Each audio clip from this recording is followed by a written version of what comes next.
Another week, another meltdown on the View from the Ninian as we will recap the fantastic 1-1 draw at Home Park. Cardiff won, Plymouth won in another damaging game to our staying up hopes. Joining me as always is Ben Price and loaned in at the last minute, Ryan March, to replace Tom Phillips, who's working or something. I don't know. Whatever those Aussies do. Ryan, welcome back to the podcast. How you doing? Yeah, not too bad. I have decided again after another bleak weekend of football from Cardiff and Penybont that I actually do hate football, and me throwing all my eggs in working in sports media, especially football media, is a bad idea, and I wish I worked in finance instead. Well, another cheery appearance from Ryan March, Ben Price. Hey, how are you, Ben? Are you any cheerier than Ryan? Yeah, apparently. Didn't think so until he started talking, and then suddenly I'm going, "Oh, I'm the happy one today. This could be a problem." Yeah. Look, we'll talk about the Plymouth game because that's the only game we could talk about. Obviously, we played Bristol last week, drew 1-1. That felt like a good result. Ben, this week we drew 1-1 with Plymouth, and it feels like the world's caved in a little bit, doesn't it? On social, if you look on Twitter, yeah, which is bizarre because I didn't think it was that bad of a result. Everything considered, I thought it could have been a lot worse. I think it feels like a game a few months ago we'd have lost. So down to 10 men for 50 odd minutes, a one-legged goalkeeper, 105 minutes of playtime. Yeah, I think to come away with a point in that game is huge, and the players should be applauded because they battled hard. You can't count against what went against us yesterday, and to come away with a point, all circumstances given, it was a good point. But I get why some people are a bit disappointed because, especially in that first half, I felt like we really should have dominated that game more and come away with a comfortable win. Yeah, let's talk about the starting lineup, Ryan. There were a few changes in there. Obviously, Ramsey got the start, which I think a few people were expecting, a few people weren't. NG came in. It looked like it was three at the back. What did you make of the changes that Omar made? I think Salak deserved a start first and foremost. Yeah, 100%. Absolutely had to start. I thought he made such a difference coming off the bench against Bristol City. But yeah, like Ramsey made a difference again. But I feel like his role, he'll be better served coming off the bench. Imagine 70 minutes. I know the red card changed the context of the game completely, but 70 minutes when you are trying to either see the game out or get a second, or even go 2-1 up. Someone like Ramsey off the bench would have probably been better than him, especially in 105 minutes. I mean, that's bonkers decision making considering it's what Bullet did the start of the season, I think, end of last season. Yeah, it was the start of the season. He played him way too much, didn't he? And it was detrimental. But yeah, I think we're going through a bit of a minor injury crisis as well at the moment. So a lot of these changes are forced. Alves deserves to start again. I thought he's been magnificent. And I think Colwill deserved to start. It was quite nice to see Colwill and Ramsey both in the midfield because I think if you ask a lot of people, it should be one or the other.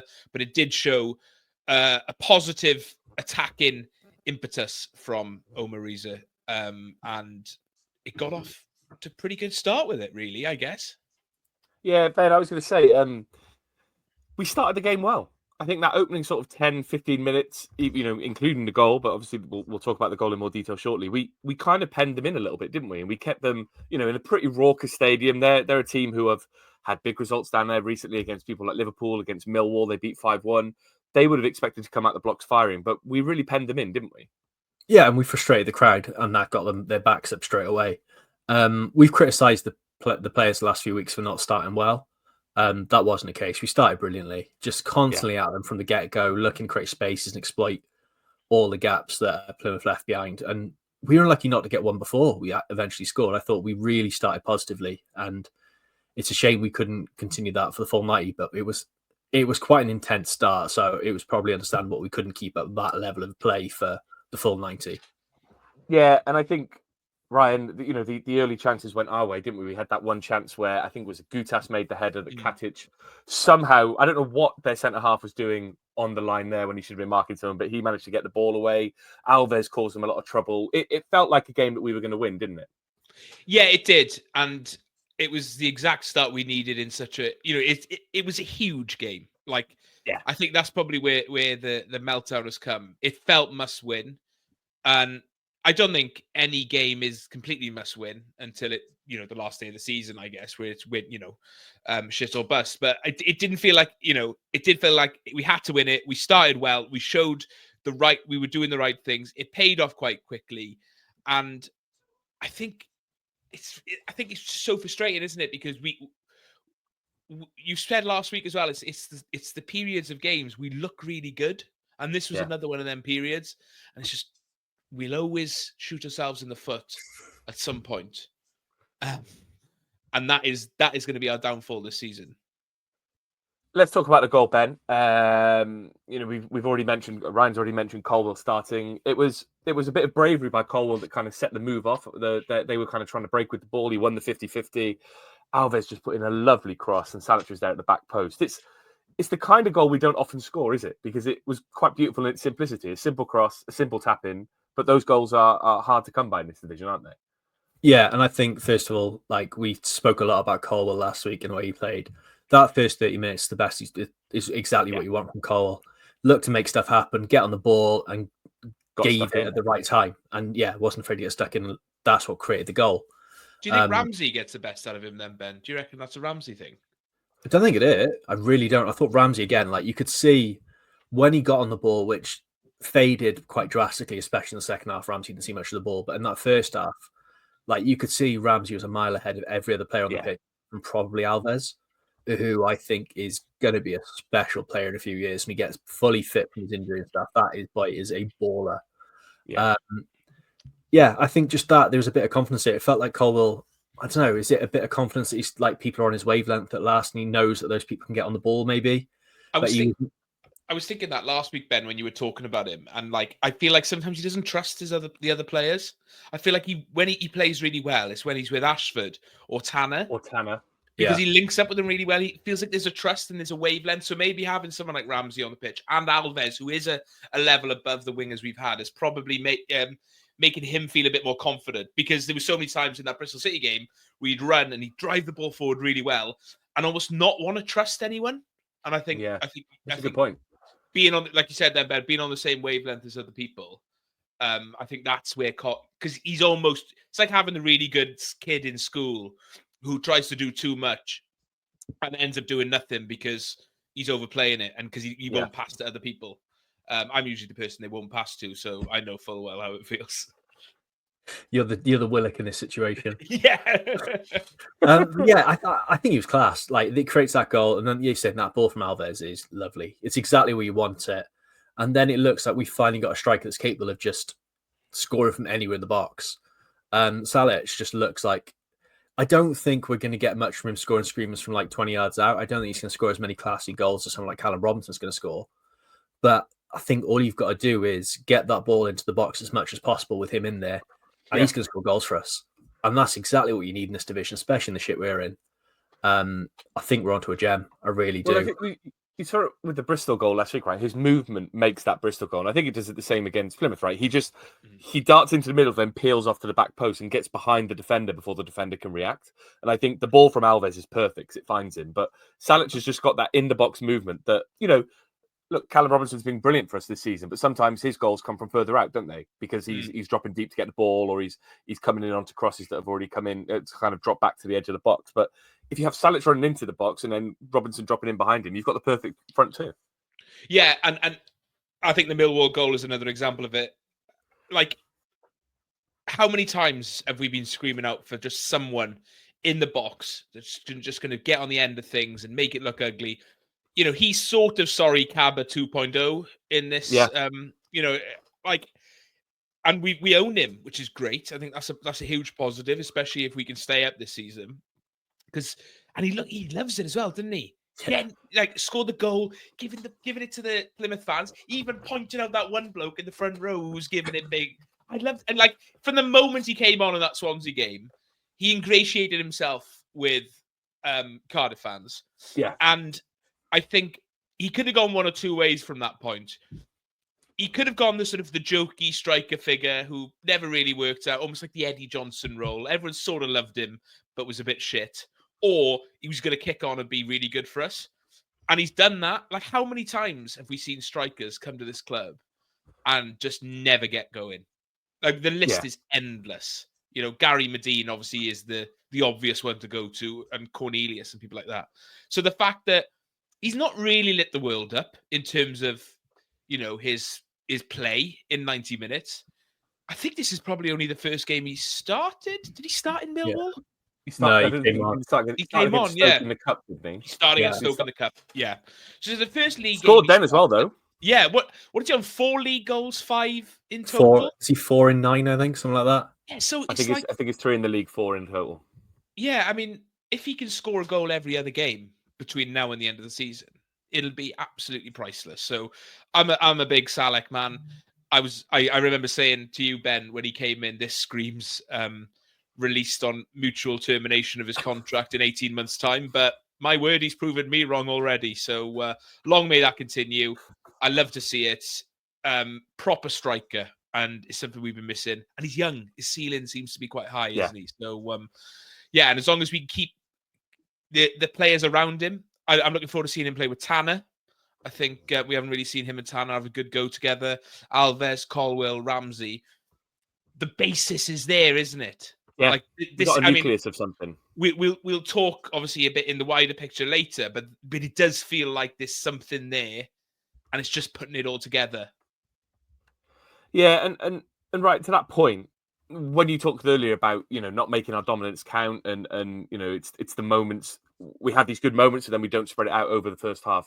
That first half was typical Cardiff City this season, wasn't it? It was some really good moments, not putting away our chances, and then we came to rue it later on. But that first half, if you look at the stats, we had 8 shots to their 4. We had 3 shots on target to their none. We had big chances that they didn't have any big chances. We matched them on passes, but we dominated all the goals and all the chances. But we didn't make it count, did we? Yeah, and I think that will be the criticism of this team eventually. Forever. I think, yeah. We talked about sort of the fine margins between what constitutes a meltdown. If we'd gone and lost 1-0 to Bristol City last week, I think there would have been a total meltdown. Yeah. We were frustrated. We dominated that second half. We created, but never really created anything like, you know, golden chance until that one at the end. If Salak doesn't score that, he isn't on the end of it, he misses it, whatever. The context of that game is completely different. And I think it's the same with this one. We go and score a second in that first half. The whole outlook changes from there. And that is the fine margin that football is played on, isn't it? It can be shit or bust.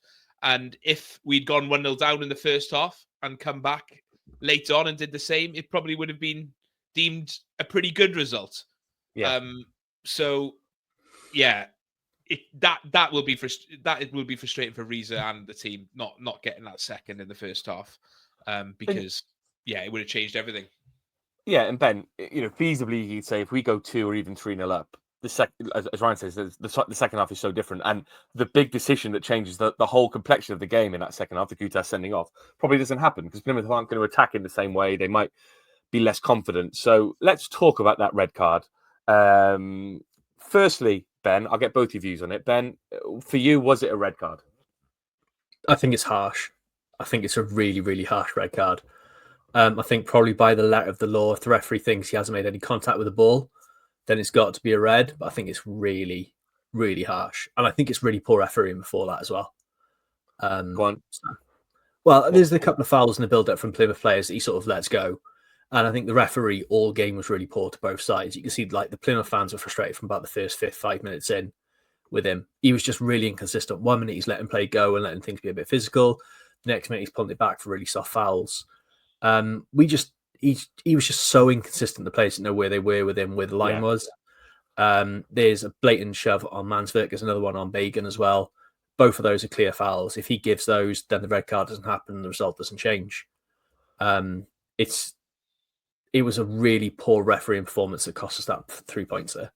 And I've been quite generous with referees saying that a lot of the results haven't been, or there's been other things, like there was the stuff with the handball against Portsmouth and stuff like that. I've sort of let it go with the referees because I think it's a difficult thing, but there was too many in that build up and that play for it not to be a poor refereeing call.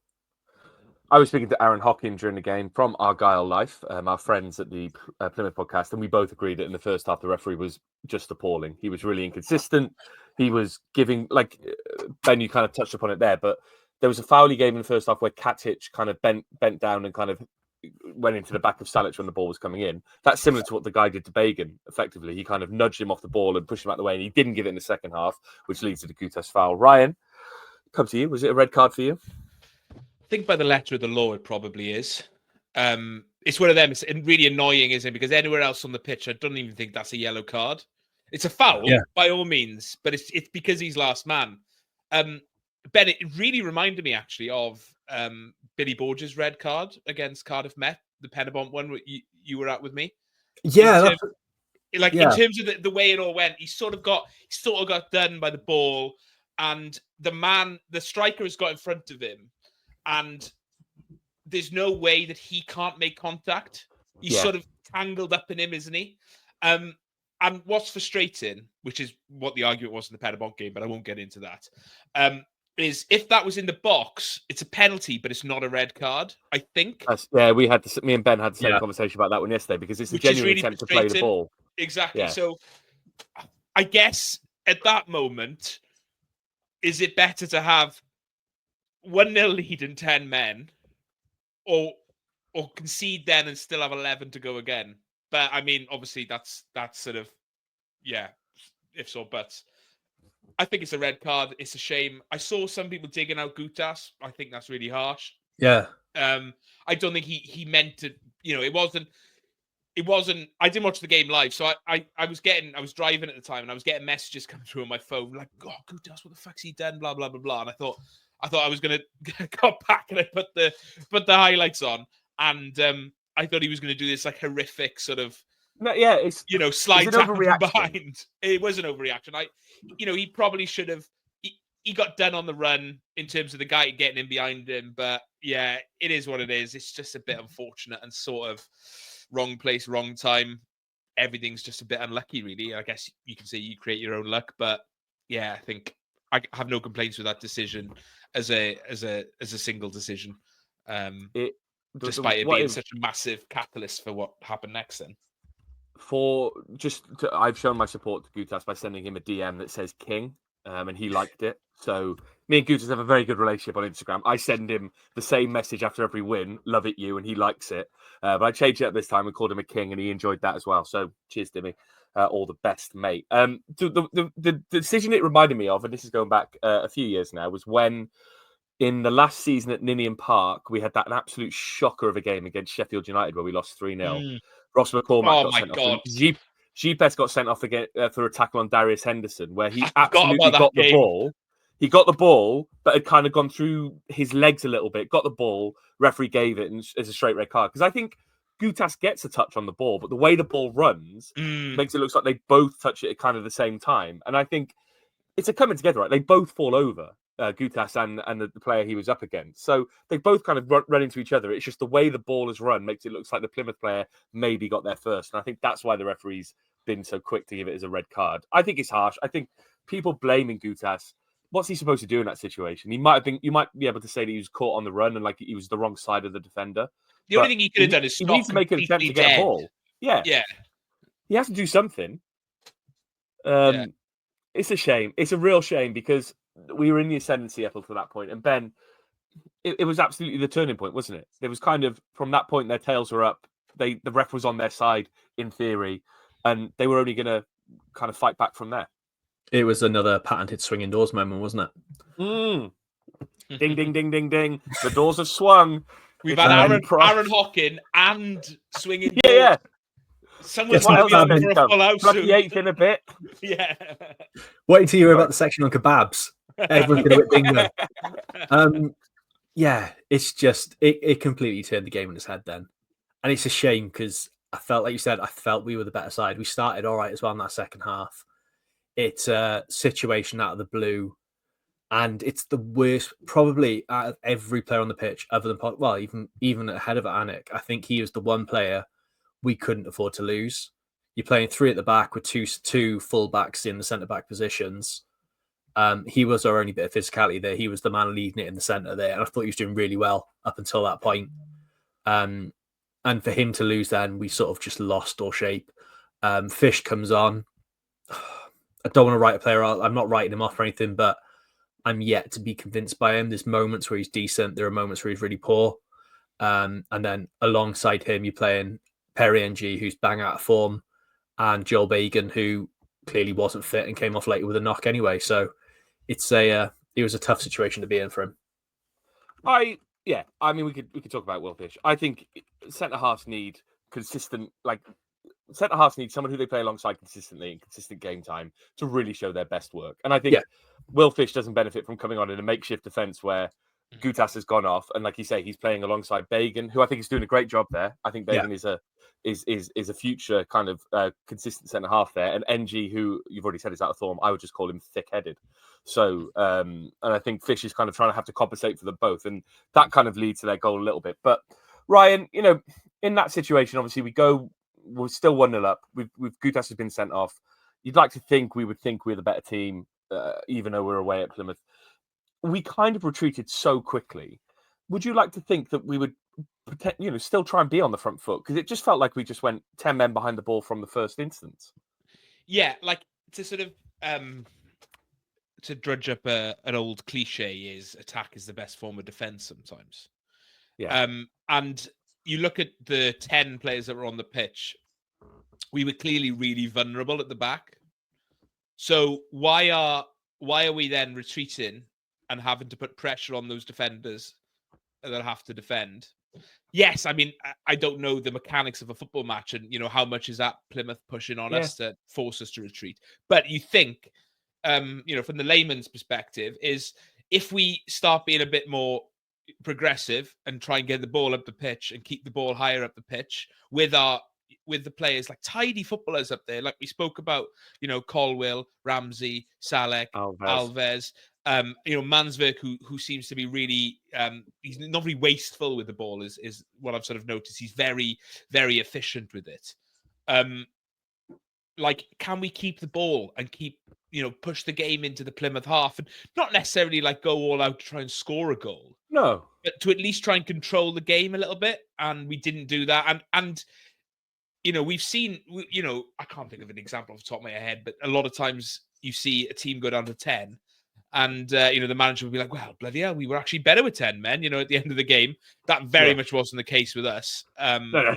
And I, not to start, firing shade at Omar Reza, but that I think is sort of his limitations, isn't it, in terms of tactical and game management? And they were showing up.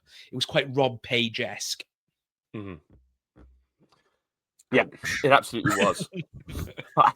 I just was reliving it in my mind then. It just felt like it just felt like the most stressful game of football I've ever watched because, I made that point about us not trying to push forward and be progressive. We just instantly shut down, and I totally get it. We've lost our best defender. We're already up against the cosh with injuries. You might think we haven't got Robinson or Robertson. We're missing roles, all this kind of stuff. But we still had good players on the pitch, and it just baffled me that we just didn't try.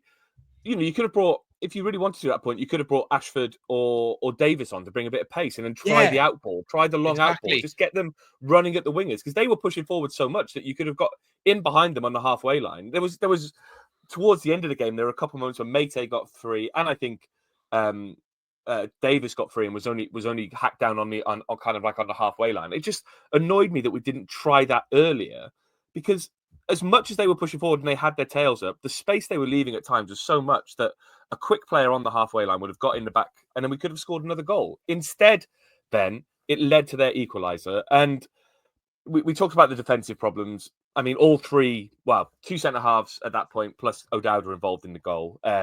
Long ball to the back post. O'Dowda was never going to win the header against the slightly bigger player. Goes back across goal. NG's caught in no man's land. Fish is probably the wrong side of his attacker, and it goes in. Who do you pin the blame on for that goal? I think it's a mix of NG and Fish. There's just no communication. Yeah. There's no talking between them. NG goes, leaves a wide open space that even when you play in Sunday League, you tell someone, right, fill in there, or you shout fill in or cover for someone to step in because coming down that left-hand side, it's not like there's the opportunity to switch it and they're looking for the ball. They're attacking us down that left-hand side. If NG goes, Fish needs to step in and cover that spot, cover that giant hole. Yeah. That doesn't happen. NG goes, gets caught, like you said, just didn't go soon enough, was hesitant in going as well. Yeah, he was slow going, which meant he was slow to then retreat. Yeah, and just left him absolutely with a thumb up his ass. Fish is then caught sort of just out and completely out of position. Water. Hey. Nice. Yeah, and then it's just how many times do we see it? The ball comes across the goal and it's a tap in, and it's a tidy finish from the player, to be fair. He did take it well. I thought it was such a lovely like if Cardiff had scored that, I'd have been that is like a proper football goal, isn't it? Touches, isn't it? Diag the big man, head down, finished. Like fucking that's football, isn't it? Football's easy when you do it like that. Football's easy when you play against Cardiff City at times. Yeah. I think that is the problem with the season, isn't it? Yeah, it's just like I said, it's individual errors again, isn't it? I think the performance for the most part, again, against this game was solid. I don't think you can't look at it and go, we were terrible. You can't look at it and say we were brilliant either, but it's another individual error costing us 3 points against a team. Okay, it didn't cost, we didn't lose the game, and Plymouth didn't get any ground on us, but Christ, a win yesterday would have done a world of good for our sort of position coming out of this relegation battle. I think it would have done the world of good on two things. It would have done well for our positioning, but it would have really knocked their confidence. On them, and I think, I tweeted yesterday after the game that a draw will probably do more damage to their confidence than it will us at this stage, because they couldn't beat 10 men. They couldn't beat 10 men with a goalkeeper who couldn't walk for the last 10 minutes. They couldn't beat 10 men with 15 minutes of added time at the end of the game. They couldn't beat 10 men who had literally just given up by the end of the game and retreated so far back that we were on our own penalty spot for most of the game. But it does change the complexion of the draw for us. And I think, if we'd stayed with 11 men and gone on to win that game, it would feel like a cup final, really. And we talk about relegation 6-pointers and all that kind of stuff. It would have eased the pressure on Tuesday's game. Now the pressure on Tuesday's game is ramped up because we've only got 1 point and we really need to win on Tuesday. Otherwise, if Hull claw us back again, then we are really in the shit. I'm just looking at Plymouth's games as well. Then their next upcoming game. So they don't play midweek like we do. They play Man City in the Cup on Saturday. So, whatever happens there happens. Then they've got Hull away, Sheffield Wednesday, Portsmouth away, Derby home. So they play 3 of the relegation scrappers in the next month. They've lost 1 in 7 as well. Exactly. So I mean, in a way, they could almost do us a favor by beating some of the other ones. But yeah, it just come the end of that run of games, I don't know what other teams are looking at, but we've obviously got a lot of those sides as well in the next few games. That relegation scrap could look so different, better or for worse for all of us. If you look at Hull's fixtures, you've already mentioned they play Plymouth, they play Oxford, and then at the end of March they play Luton. So that's all within the next sort of 7 or 8 games. They've got to play Luton as well. If you look at Derby's fixtures, I think they've got to play. Well, they got to play Plymouth, they got to play Preston, and they got to play Swansea. So all teams that are in around us. I think when you talk about our fixtures, their fixtures, and the way that the picture's going to shake out, it could be dramatically different with 1 or 2 wins within that. And I think we've already played Plymouth, we've got Hull, we've got Luton. Those games are huge over the next few weeks, and we'll talk about the relegation race before the podcast is out. Then let's talk about the injuries at the end of the game. A lot of cramp. I think Alnwick, the extent of his injury unknown, but it felt like maybe a real sudden onset of cramp as he kicked the ball. Vega went off injured. But let's talk about that moment between NG and Mansverk, when NG had what looked like, I thought he'd broken his leg the way he was screaming and shouting, but it was just really bad cramp. And then while Mansverk was helping him out, he tripped him up and caused Mansverk to have a lovely bout of cramp as well. What a lovely moment that was. Might be one of my favourite moments of the season. Just we're the only team, like Mansverk stretching out NG's leg to try and get some feeling back into it. Puts it down. It's just how gently he puts it down, only to get his studs caught in NG's laces and take both of them out. I was crying. It was hilarious. Probably not fun for either of them, because especially for NG, it looked like it really hurt. But fuck, it was funny. It's just, I think it just perfectly summed up the way that game had gone. Yeah. Just everything self-inflicted, even our own injuries, just absolutely superb. Well, that's it, right? Even Alnwick's, he was taking a kick, no one around him, and his hamstring popped. Ryan, how impressive was it that even with 10 men, a hobbling goalkeeper, and all those changes, in the last sort of 10, 15 minutes, Plymouth still didn't have a shot? Like, they could have shot from 30 yards on Alnwick, and he probably wouldn't have got there. They didn't even think to do that.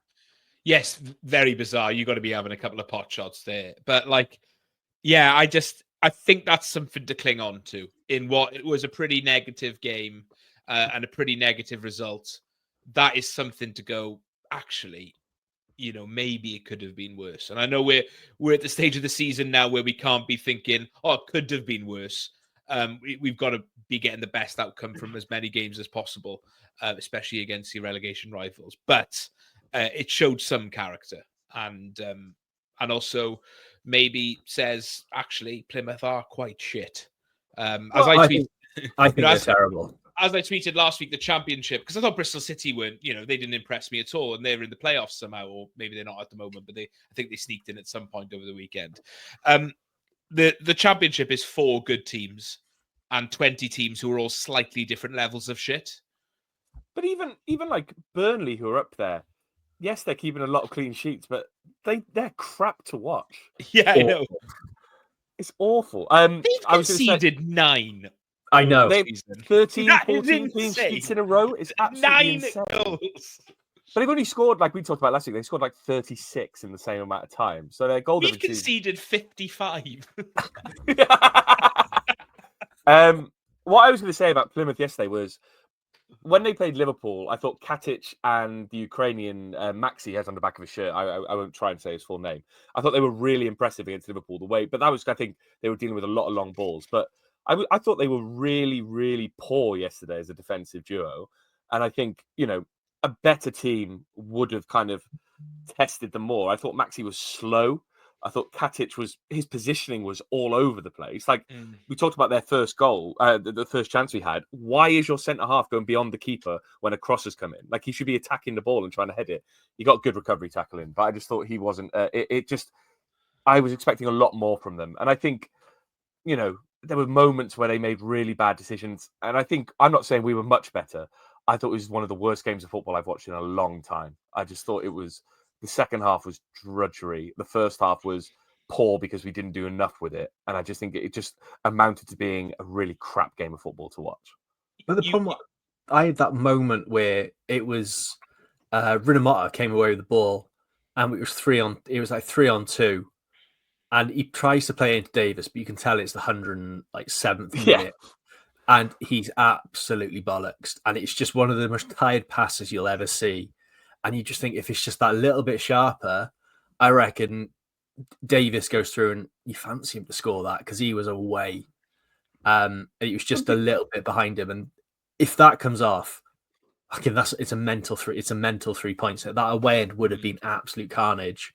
Well, we had that Mate chance quite late on as well, right? Where the ball comes to him and he had so much more time than he thought, and he just took an early shot. And it's just like, if he just had a bit more composure, that could have gone in. I was thinking when you mentioned the centre backs, Ben, and how sort of poor they were. It begs the question. I don't want to keep digging out Yaku Mate. He's had a really tough time, but why is he the first man off the bench, first attacker off the bench?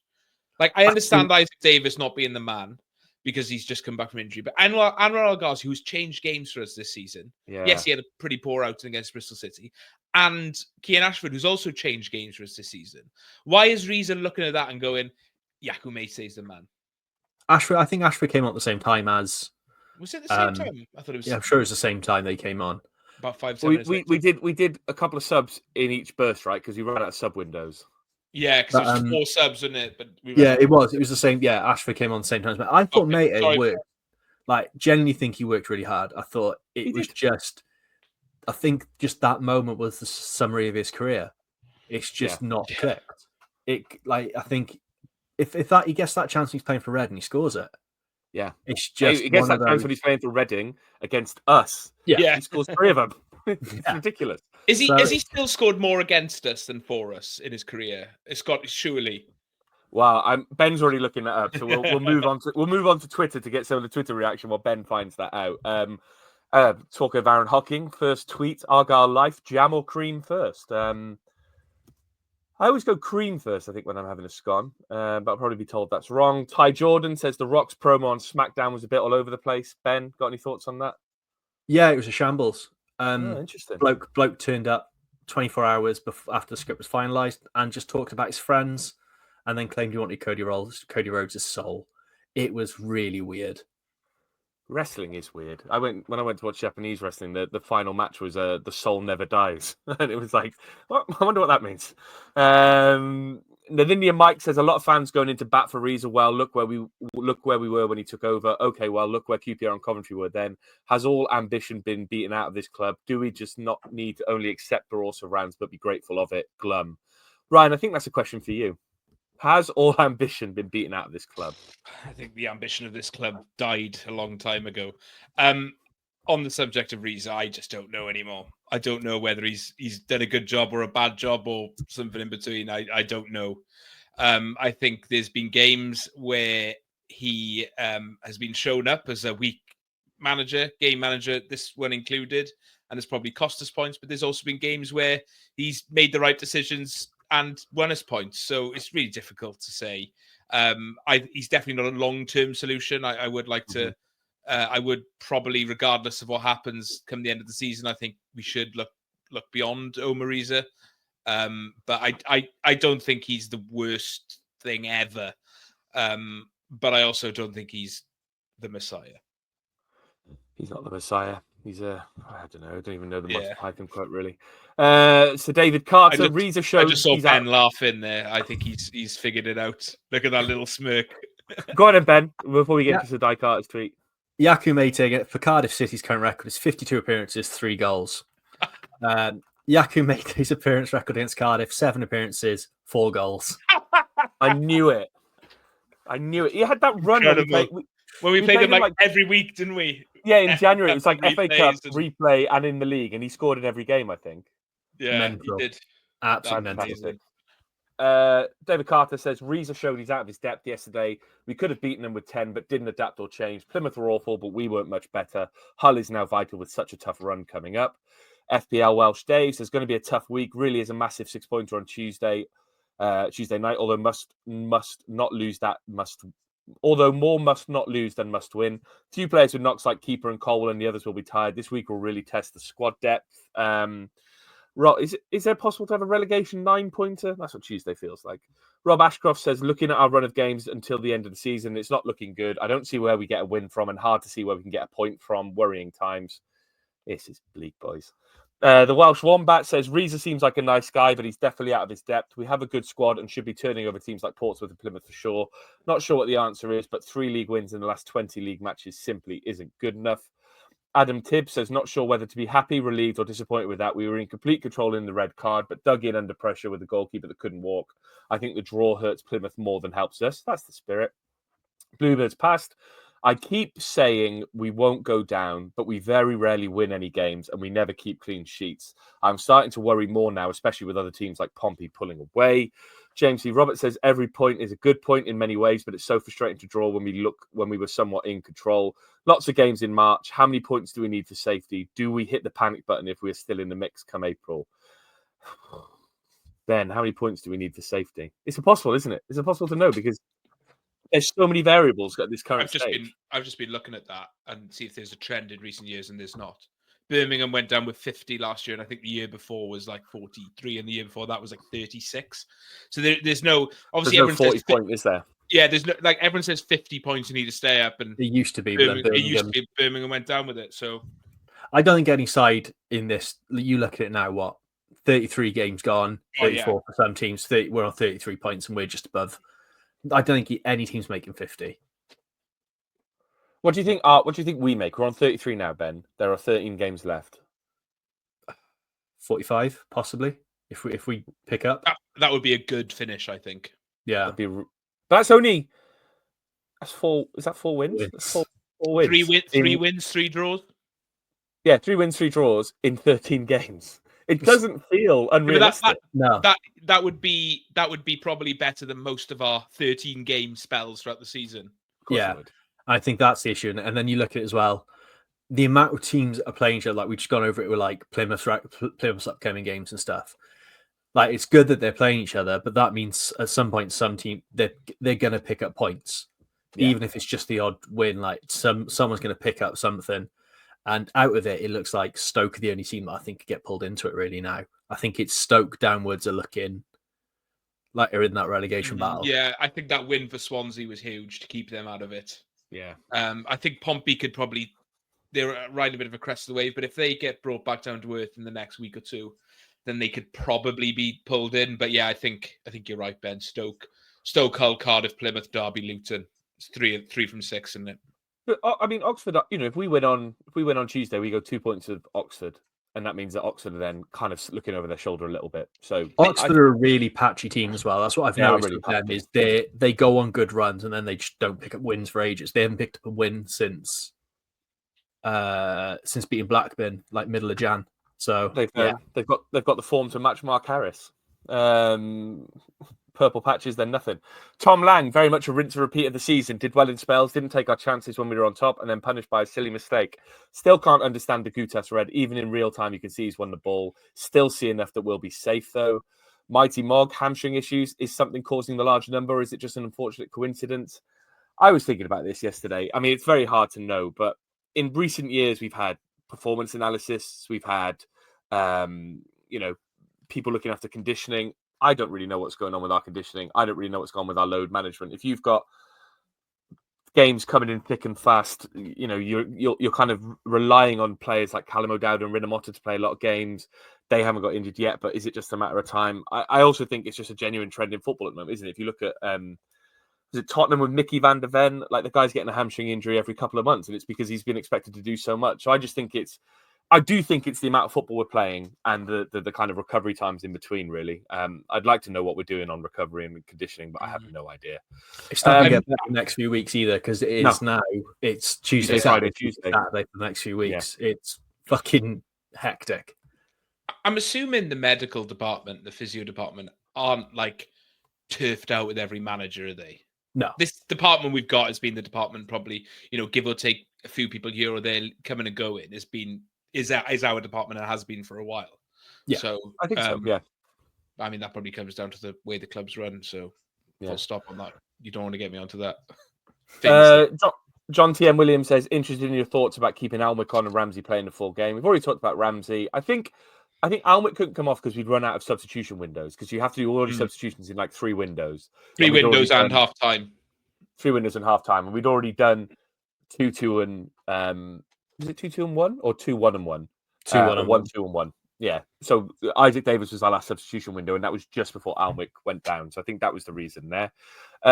David Melvin says, away points are goal dust in our position. We played the game the Cards dealt yesterday. Their goal difference will kill them. When they drew level yesterday, I watched Rambo and he was calm and encouraging teammates. Cool heads, which we'll need from players and fans alike.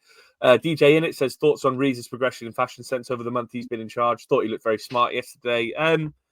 He's no bullet, is he, Ben? No, but I think, was it you that said a while back, it's a height issue, isn't it? Bullet's tall and sort of looks a bit better in those clothes. The fit's just there a bit more.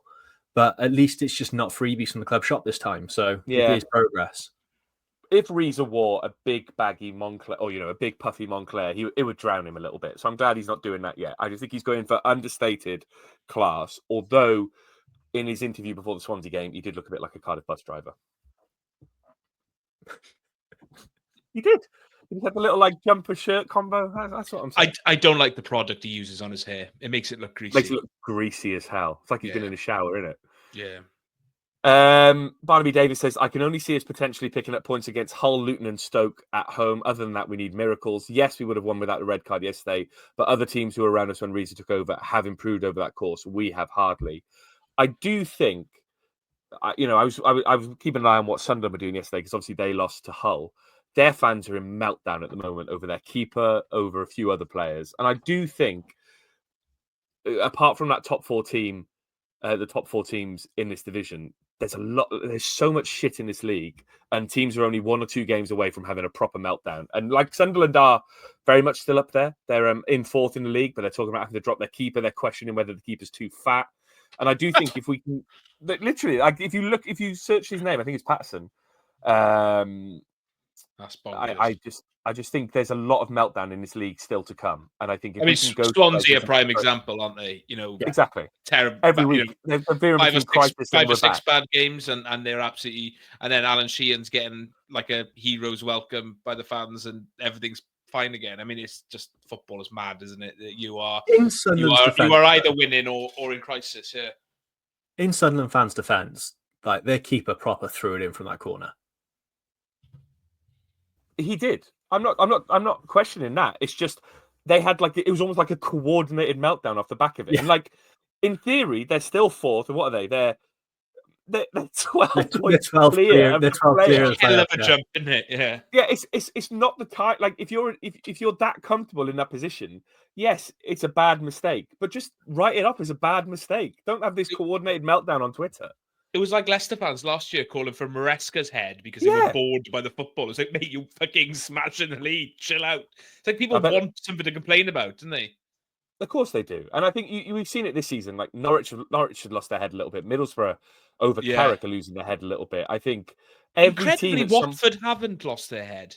No, they've been very calm. And which is weird. They beat Luton 2-0 today, so they'll be rewarded for that. I think listening to the Watford game just can't be asked anymore. He's just given up. You froze then, Ben. Repeat what you said. Sorry, I think it was just that the what. Carry on, Ben. You're back. You're back. Sorry, I think it's just the Watford owner's given up completely and just can't be asked anymore. So he's just like, that's why they haven't sacked him, because he's just not interested. Here's a linguistics question from Alex Bennett. What was the thought process behind all of you changing your pronunciation of Bagan from Bagan to Bagan? I think it's just as in what the commentators use, Ben. Do I say Bagan or Bagan? I say Bagan. I've moved from Bagan to Bagan. I'm a Bagan man. I have been since day one. Yeah. Yeah, I think it is Bagan because I'm just going off what Ash says on commentary. Yeah. Yeah. And Ash is our gospel. Do I think you especially, Ben James, need this in the summer? Is they're in the Premier League, they get all the players to pronounce their names. Please, if anyone at the club is listening, God forbid they are, because I'm sure they're massive fans of me. Please, can we have in the summer Joe Rowles going Joe Rowles or Joe Rawls or whatever? Just Dimitrios Gutas. Yeah. I've lent into it a little bit. People have picked up on my pronunciations, and I just forget about how to pronounce people's names. I haven't lent into it; my brain just goes blank. David Charles don't bring up Mansverk in this podcast. Ben does the agenda, and he's mentioned him once because he's afraid if he says his name, he's going to have a meltdown. Yeah, to Mansverk's be fair, correct. There's no grey area with Mansverk, is there? Yeah, it's quite easy to read off the paper. It's Mansverk. I get that right. It'll change at some point during the season. It will. To what? What's it going to change to? What can it possibly change to, Ben? Awesome. Keep freezing, Mansverk? I don't know. I got to say a big shout out to the Plymouth commentator who was calling Gutas Goutas. Just a minute, a gout in your ass. Doesn't sound nice. That would probably hurt, to be honest. Yeah. David Charles, firstly, praise for the boys in the way they protected the goal when Alnwick was injured. Secondly, the ref was awful throughout. Third, so were Plymouth. And finally, do we celebrate coming away with a point in the face of adversity, or was it 2 points dropped? I think we celebrate knowing that it was 2 points dropped at some point. A bit of context to our celebrations. David Goddard says we have a talented squad, but our defensive keeper have me living on my nerves every week, worrying. Brandon Arthur says Salak looks like a gem and has done more in 8 games than Tete or Mate have in 2 to 3 years. Bluebird John says, what did Plymouth put in the refs' halftime snack? Heard of inconsistent refs, but that was completely different display second half compared to the first. First half couldn't even grab a shirt. First half either side, but second half anything goes for Greens. Oliver Rees says should have been 2 or 3 up first half, constantly shooting ourselves in the foot. I fear anything other than a win on Tuesday could land us in trouble. Neath Blue says, I really want Reza to succeed, but at what point do you think the club needs to question his position? If we lose to Hull, it will be the time for me. Other clubs are getting results, which is worrying.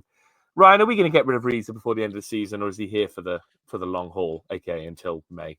This is something that I've thought about a lot. Is in like, how bad does it need to get? How much trouble? Because we're in serious trouble. But how much trouble is is too much trouble. Is too much trouble for them to go, right, we need, this is, shit or bust. When does that happen?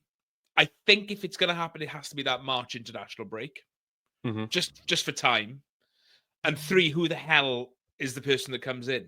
Because it has to be like the firefighter of firefighters, doesn't it? And, I would not want him to be our manager again, especially like thinking long term. But you're looking at Warnock territory there, aren't you? Warnock, Allardyce, one of them sort of dinosaurs, just to try and scrap your way to whatever, 7 points or whatever you need in the last 5-6 games of the season. I don't know. I feel like if they were planning on sacking him, they probably would have done it after that Oxford game. Yeah. I feel like that was the time to do it. Go before January, and then obviously he bought himself plenty of time with the Swansea game, and it almost feels like every time you think he's just at the brink, we pull out a really good performance. And I hope that means that on Tuesday, pull out a really good performance. We pull out a really good performance, and it saves his ass for another month. I just don't know at what the threshold is for them to go, we've got to do something different now. And then who the hell do they turn to? I have no idea. Well, Sven Kars asked the same thing. So much talk about reason, if we could get someone better, etc. Interested to see what you guys generally think. Ben, I'll give my opinion, then I'll come to you. I just don't see. To Ryan's point, he's right. Like, who's going to come in? It's going to have to be someone like Allardyce, someone like Warnock. Because if you're a young manager and you get plucked in March, even April, to come in and try and save this football club from relegation in 2 months, if you're somewhere like, when you looked at managers like Wickham, who the guy went to Luton, Matt Broomfield. What was he thinking? And that was 2 months ago. Legend as well. Of course, it's money. Yeah. But like, he could have like taken Wickham back to the Championship and been a legend, and he's kind of like sullied his reputation there. He's gone to Luton and he hasn't got them the new manager bounce. So we're not going to pluck that young manager from the level below. So it does have to be someone like an Allardyce. I literally don't know. Alan Kirbishley, does he still manage? And they're going to cost a lot of money. Pardew, Mick McCarthy. Mick McCarthy. Gonna get worse. It can. Ben, do you reasonably think that Reza could get sacked before the end of the season? No, I think he's here till, should we say it? Come what may. I think Reza's May the 3rd specifically. Yeah, he's just going to stick around. I think there's no. The club will. I think if they were looking to get rid of him, would have been the Oxford time, but they had just bought an assistant for him and just given him that bit of there. You get rid of him outside of that. They're not going to bring in Warnock, and he's probably the only bloke that could bail us out of this. And even then, I reckon it might be a bit too much. It's not like Aberdeen was a roaring success for him, and that was his last sort of gig. Yeah. And knowing us, then we'd bring him in and give him a 4-year contract.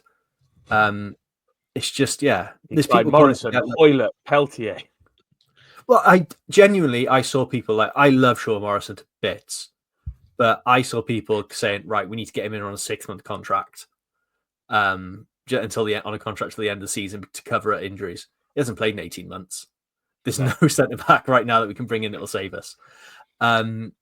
It's just, yeah. You can't bring in someone like Des Buckingham, who, like, I don't think would be a bad shout long term, like if you want to bring someone new in, but it's a completely change in style. You haven't got a transfer window to bring anyone else in. Yeah. So he needs time, doesn't he? And we don't have time at the moment. Yeah. It is the classic firefighter, and we burnt our bridges with pretty much all of those already.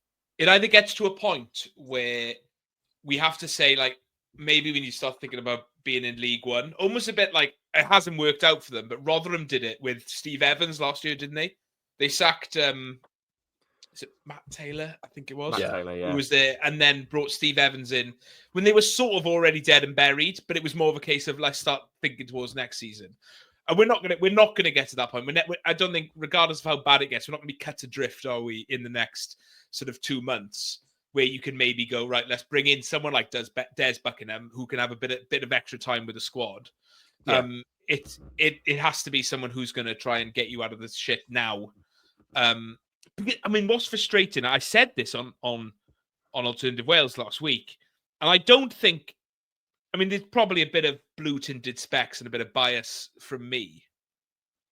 But I think our squad now is the best it's been in terms of the actual personnel that we've got at the football club. is better than it's been for the last, probably since the year we got relegated from the Premier Mhm. League.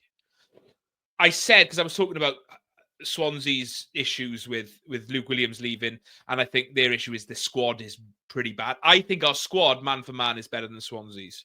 And that might sound mad to maybe not Cardiff fans, but we went into the season with quite a bit of optimism because we had pretty good summer. We've done really well again in January. It's so close to being right. Yeah. And is the reason that it's not clicking and it's not right down to the manager? It has to be. I'm not saying that I think we need to sack him tomorrow, because that would, at this stage of the season now, we've just got to fucking scrap and fight for every point we can get. But I think that this squad has hugely underperformed its level this season. And that can only be down to the management that's been in place. Bullet, Reza, and everything else. To counter that point, MJCCFC says, I'm quite tired of the weekly discourse around players and manager and the use of selected stats to create narratives. Simply put, I don't see any of that bottom three ever putting results together to overtake us. The best of that three is Plymouth, and they couldn't win versus 11 versus 10. Ryan Lewis says, making subs late, not good enough. CF11 News says, is it time to accept that Reza is way out of his depth? We can't keep drawing games. We need to start turning them into wins, and unfortunately doesn't know how to do that. Craig Parfit Parry says, Rambo, 105 minutes was absolutely fucking mental. Point is a point and all that. What's the pasty pie of choice down in Cornwall, lads? Well, it's a Cornish pasty, I think. It's probably the choice there. I like Jensen chicken tikka slice. I love it. Why? Anything. I mean, listen, the product range that Ginsters have at the moment is second to none. You can get a peppered steak slice. You can get a chicken tikka slice. You can get a lovely sausage roll. You can get a Cornish pasty. I think they're one of the best bakers in the country, and their products are consistently good. So you can quote me on that. Jensen CCFC, tactics after the red card was puzzling. What do you think could have been done differently to prevent their goal? Better defending from Perry NG. That's my 2 cents on it. We've kind of covered off a lot of the relegation race, but, yesterday's result kind of plunges us firmly back into it. Ryan, you've come on. It was always going to be a slightly dour podcast, and then we added you to the mix. So let's give you a little bit of a bit of space here. And I've got the question: how deep in the shit are we? And do you think we're going to get relegated? If if I have to push you on an answer now, Ryan, and I will because I'm the host, are we getting relegated? So I came on not the last time I came on, because that was in fairly positive-ish. I can't remember what game that was. That was the Derby home game when we beat Derby at home. We did all right. I felt a lot of hope. You're bouncing. After that Swansea game, when I was bouncing. When like you bounce a bouncy ball and just at the end, it's just doing a little bit. Yeah. Just before it stops. That's where I was. Better than being static. But the time before that, it was bleak. And obviously this was around the time that the discourse was a lot about the ownership, and none of that's changed. It's a shame that maybe we aren't talking about it enough, but go back and listen to that if you want my views on the ownership.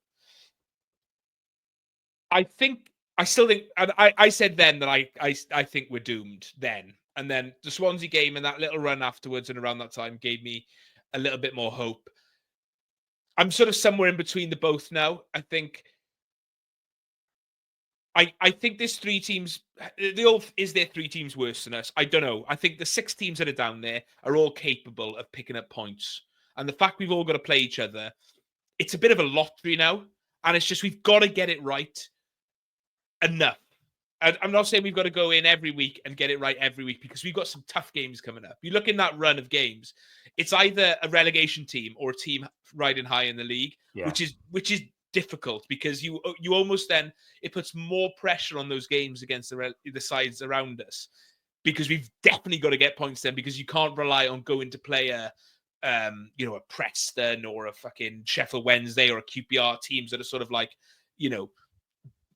fading out and are almost on the beach. They're already in their flip-flops walking down to the beach, aren't they? So yeah, I think that's what's difficult. I don't know. I couldn't tell you at the moment, because there's every week the whole landscape changes so quickly. And I think by Tuesday, all of this chat could be a lot worse, It could get worse, as a wise man once said. Or all of a sudden we go and put on a good game and win 2-0 and everyone's like, right, I think we can kick on you. I have no idea.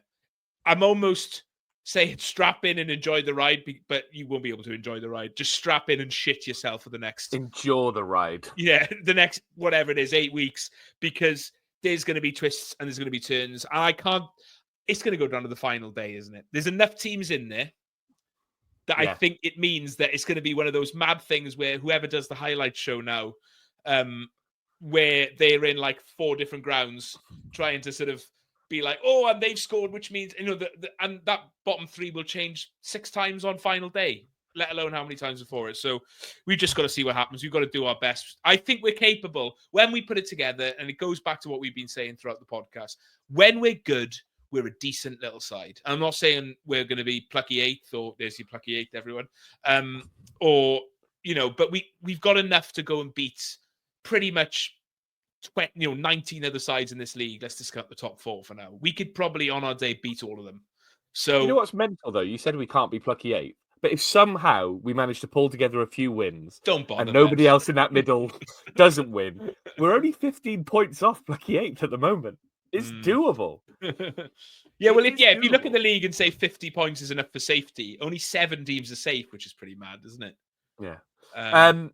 Yeah. Ben, you know, we've talked about the teams we have to play. We've got to play Hull. We've got to play Luton. We've got to play other teams that are in and around us, like Preston and Stoke. Is it beneficial to us that a lot of these games are at home? Obviously, we're playing Hull on a Tuesday night. We're playing Burnley on a Tuesday night. We've got Stoke, I think, also on a Tuesday night. Oh, no, sorry. Preston away on a Tuesday night. That's not beneficial for us. But Oxford, Stoke, Hull, Burnley, other games. You know, we've got to play a lot of these teams at home. Sheffield Wednesday is a prime example. If we were going to Hillsborough, I'd write that game off at the moment with 40,000 people in the stadium, them kind of fighting for the playoffs. But at home, we have more of a chance, right? And does that fill you with a bit more hope? I'd like to say yeah, but I think if you look at our home record, we're one of the worst performing home teams in the league. That's my level. Yeah, sorry to shit on that, but it is. Yeah, it's fine, mate. I was looking at FOTMob the other day. They've updated like their table stuff. Sorry, please sponsor us. There's another one to take off. Yeah, nice. It's sort of we're bottom but 1. Us and Hull, bottom 2 for. Do your research, Ben. Crying out loud. All right, sorry. Yeah, it's I'd like to say like it's so weird our home situation since COVID. Like before that, like it was our away record was like even like our away record wasn't great, but at home you'd always feel like there'd be something special there. Now it does feel like the players are afraid to play there at times. It's not an easy place for players to like do. The fans get on your back there. It's half full, which is always a problem. You can hear voices rattling around. You can hear if someone shouts something specific, you can hear it. You can hear it on camera. You can hear it in the ground. You can pick up Die Hunt from anywhere, and that's always a problem. Yeah, but when the counter sound gets behind the team, it is one of the best. It can be one of the best grounds in the country. Oh, I completely agree. I think you think back to that Swansea game. Yeah, but it's backs against the wall. That's just in the world. And as long as the players are given everything, then I think that does give you an edge. But then on the other hand, like you said, Ben, it can turn in an instant and everyone's miserable and booing them off at 10 minutes in, you know? And that's the difficult bit. I think at the moment, the fans need to pull it together a bit. I know like we talk a lot about the players need to generate the atmosphere and stuff, but I think something needs to be done from the fan side because right now the players do need us. And there is definitely a swing from players when it's good. You think back to that Swansea game when the atmosphere is there. It kicks on so much more and the players just seem to step it up that little bit more. And the other teams shrink as well. And I think if we're capable of doing that, and especially in these big games, like on Tuesday against Hull, we need a bit of noise there. It's not going to happen because people are just disinterested. People are just so disconnected from the club. But I think for us to get back to what we need with that, it's what needs to happen. But yeah, 3:00 on a Saturday right now doesn't feel like the best time. I genuinely can't think of the last time we won at 3:00 on a Saturday. It seems to be. I love a midweek at the Cardiff City Stadium because we don't play at 3:00 on a Saturday anymore. Yeah, I think it's what 3. Have we had 3:00 home games this season so far? It's crazy. I was thinking about this on one of my many drives around North Wales this week. As you do, you just think of random stuff. And I was thinking about the blackout, and I don't want to we've done long enough now. I'm not going to get too far into the blackout, but I think that the argument is that people won't go to games if they're on TV at 3:00. People aren't going to games now because they have to move them to awkward times. Yeah. I think most people, the match going fan, it would match if it's on TV or not at 3:00. People want 3:00 games. That's the best time to watch football. So I think, sort of besides the point at the moment, when we're talking about a relegation scrap, but I think that would be my argument for getting rid of the blackout, because if you look at the 12:30s are miserable. 12:30s, the family stand's half empty. The club have acknowledged it, saying people just can't get to the stadium in time when the kids have got football. Yeah, exactly. So it's just it's all just a bit of a mess, isn't it? But if you look at Wrexham's games, they've been playing Thursdays and Sundays. Like, their weekend home games are Thursday night. No one wants that. Yeah, it's a weird one, but I think we need to pick up points at home, and hopefully the stadium, the sort of atmosphere, helps us generate that, because that's gonna be our biggest asset. I think we just need to pick up points, don't we? That's like the long and short of it. And I think this run of games at the moment is we talk about Hull, we talk about Luton. Obviously, we've got Aston Villa in the middle of all this kind of stuff, but if we lose against Hull and lose against Luton, then that's when I'll start to get the sinking feeling in reality, because that's the two teams around us that will have clawed us back. And like Luton, with the best will in the world, I thought Luton were going to go on this season and be... I won't even bring up our predictions, because I probably put Luton in the top 6. But even when they brought Broomfield in, I was like, that's it, they're going to go on the up now. But they just seem... And I don't want to be famous last words, but they just seem to be getting worse at the moment. Yes, they've had a tough run of games. Sunderland, Sheffield United and Watford all in the top half. But they drew against Plymouth. They've drawn against Sheffield Wednesday. I don't think they've won in months by the looks of it. They seem cursed. They really do seem cursed at the moment. It's just nothing is going right for them. They haven't won since the 20th of December when they beat Derby. You had him in 6th. Tom had him in 6th. I had him in 5th. And they're probably going to finish bottom. That shows how badly it's gone for them. They'll turn it around somehow now we've said that. We've been here for an hour and 6 minutes, and we haven't even talked about Aston Villa. So let's talk about the next week ahead of us. Obviously, Ben, we've got Hull on Tuesday. Are you even thinking about Aston Villa at this point, or is Hull your only focus? I can only think about Hull at the moment and sort of mix of excitement and dread. It's going to be the biggest game of the season, isn't it? I think it's going to go a long way in deciding how it goes. I think a win there, you get that bit of breathing room. The players sort of can relax a little bit, and then just those 3 point, like that 6 point swing against Hull would be huge. Like the classic 6-pointer. I think it just has. Yeah, the focus is on that, and anything else after that can wait. But given Gutas is suspended, Darland might be fit. Fish is unconvinced. We're not convinced about. Bagan might be injured as well. He went off hurt. It's messy, isn't it? It is. Then you've got the situation with the goalkeepers. Is Anik fit? Is it Horvath coming in with his Mr. Tickle arms? Who knows? Yeah. Ryan, with Gutas out, what are you doing at the back? Obviously, we talked about Fish. I'm not sure on the extent of Bagan's injury. Not sure if NG can play another game with all his cramp. What are you doing? Oh, I mean, it's whoever's fit, isn't it? It feels like, and or you even get where's Chambers? What's happening with Chambers? I'm assuming injury long term. I thought he was just ill. They said he was illness originally. That's 2 games he's missed now, though, because he missed Bristol City as well. They said he couldn't. He just wasn't fit. He'd lost a lot of weight apparently. He was just putting that back on. Really? He should be fine for Tuesday with Callum Robinson as well. Yeah. I mean, even if he, has to go back and play centre back, at least we've got a centre back playing centre back then, because I thought we were looking at a completely. I wouldn't be surprised if Joe Ralls gets a run out of centre back. I feel like he's played everywhere else for the club in his 400 now, however many games. So it is just a case of getting players on the pitch for this one. And then when you look at Villa, then you've got to be sensible there and say, let's just put out maybe a couple of youngsters. Let's just try not what we did against damage limitation. Yeah, and look at Ollie Denham. I know he never kicked on. He had a great game that day, didn't he? So why not? Sligo now. Yeah, mental. What a drop off. I thought he had a bit about him, but what do I know?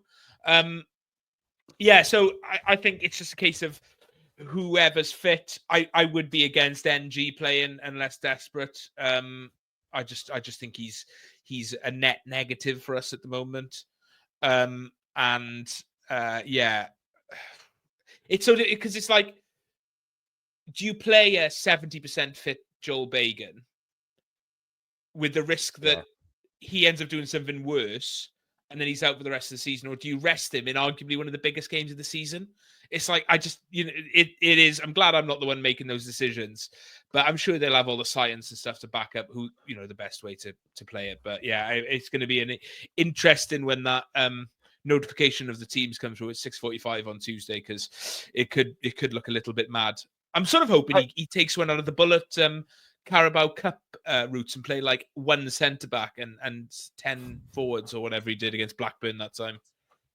I assume Rolls is going to come in because he didn't play yesterday but was on the bench. I assume you might see Mate from the start if we're struggling up front. I assume Robinson might be having his game time managed, and that was probably the more pertinent game to him to play was Tuesday. So I'm hoping that, and we still don't really know about the extent of Alex Robertson's injury. We still don't know if Di Turnbull's anywhere close to coming back. There's confusing kind of talk about that. I still can't believe that Ollie Tanner broke his foot. I think he was against Swansea and played the whole game with a broken foot.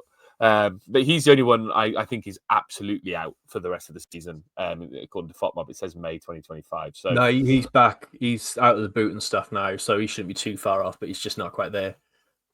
Robinson, I think Robertson's the only one sort of with a doubt hanging over him, and Turnbull, to get the Mark Hudson cliche, is there's back on the grass.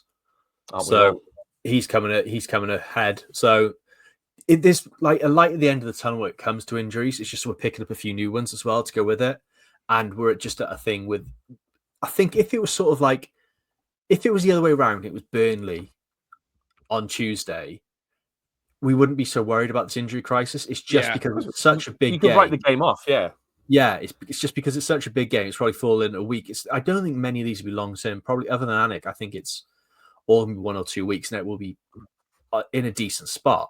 It's just this game's coming a week too soon for us. David Turnbull, by the way, a bit of a Mandela effect. I thought his name was spelled Ball, Turnbull, but it's not spelled Bull. That's just me being thick, probably more than anything. But I've learned something on this podcast. Cheers, Ben.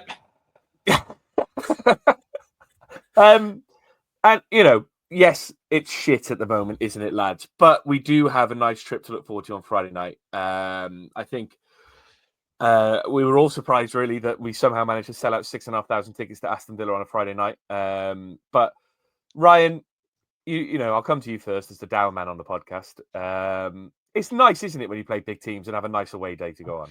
Yeah, like, it's a shame that it's coming right now, because if we won yesterday and then, got a decent result on Tuesday, it's like, well, this is almost like whatever happens. Let's just go for it. Let's enjoy it. It's almost, but then it becomes like, well, what about the league? But then if you go and do something, then we're in the quarterfinals of the FA Cup. I don't care what happens then. Like, if we won the FA Cup, we could lose every game for the rest of eternity, and I wouldn't care.